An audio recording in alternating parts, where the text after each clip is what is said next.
Today we bid farewell to a legend of our country and our father. I say our father representing hundreds of thousands of the sons of this great leader who are not his biological children. And in a very special way, I want to thank the family, especially the sons and daughters of President Moi, for allowing us to share their father, because he was our father too. Thank you very much, Raymond. Thank you very much, Gideon. Thank you very much, Philip. Thank you very much, John Mark. Thank you very much, Jennifer and Doris and June. We want, in a very special way, to say you are generous, because we had our parents whom we didn't share with you, but we had the privilege, despite having our fathers, you shared your father with us, and we became his children because you allowed it. President Moi maybe would have done more for his family, for his children and his grandchildren, but because he had to share time with the rest of us, who became his children by virtue of him being the great-hearted man that he was. Again, let me repeat and say, we are truly grateful and we are indebted to your family for allowing Moi to be our father as well.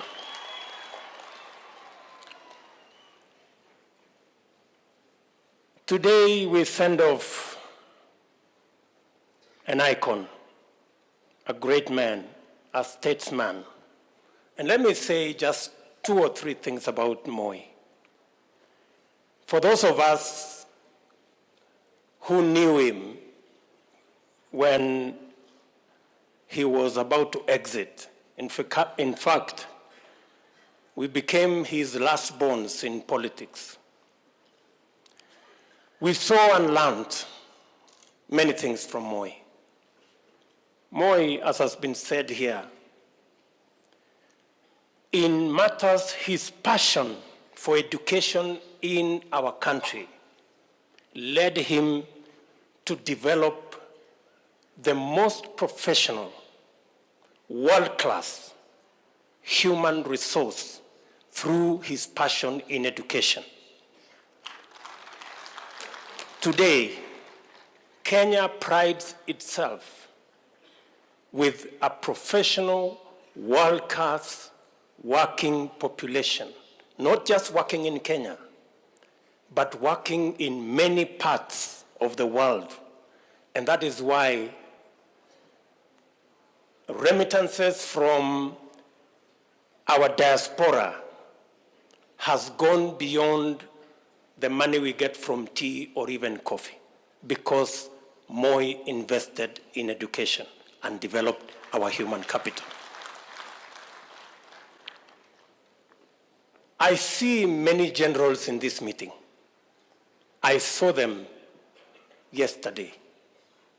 They are witnesses to Moi, the man who built institutions in our country.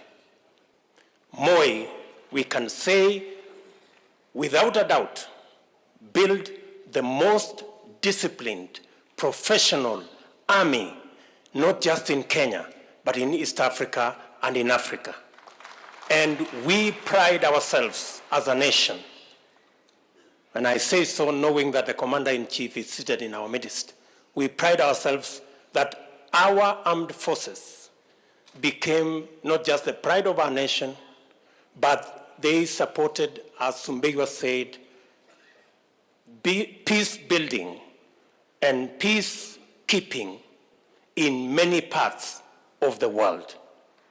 That was Moi, the man who built institutions.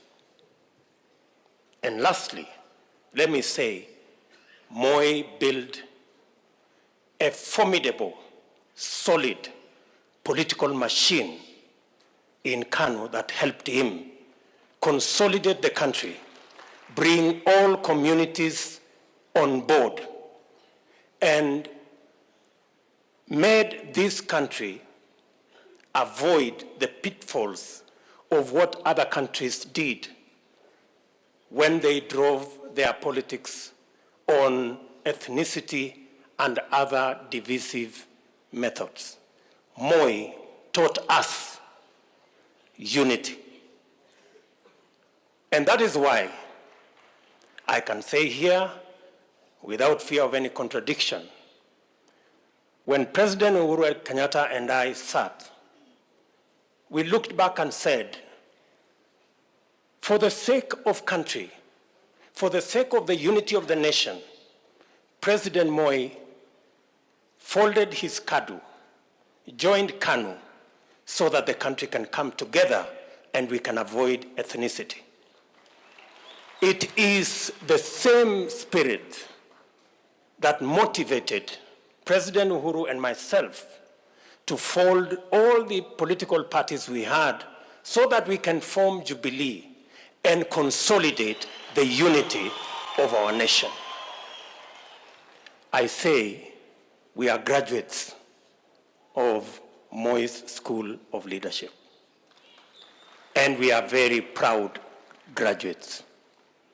Finally, as I speak as a leader from Rift Valley, where Moi led for many years, Moi was a nationalist from day one. He was a patriot from day one. And that is why in this Rift Valley, from Loitokitok all the way to Lodwar, every community lives in this Rift Valley because Moi made the decision that ethnicity would not have a place in Rift Valley. Let me say here, as Mzee rests, those of us, leaders from this great Rift Valley, we give you our commitment that this Rift Valley shall continue to be not just the bonde la ufa, lakini Rift Valley hii itazidi kuwa bonde la amani. Na kutoka bonde la ufa hii tutazidi na kujenga ili iwe chemichemi ya siasa ya kuunganisha taifa letu la Kenya na jamii zote za taifa letu la Kenya. Moi alitufundisha kwamba chuki ni mzigo, usijisumbue kubeba. Akatuambia ukabila ni ujinga, msikue na nafasi ya ujinga. And that is why we are leaders from this great Rift Valley where Moi began. We are going to be steadfast and firm in ensuring that our great country shall continue to be knit together. And Mr. President, I want to tell you, we will support your efforts in ensuring that this nation comes together and all of us share in the prosperity of our nation.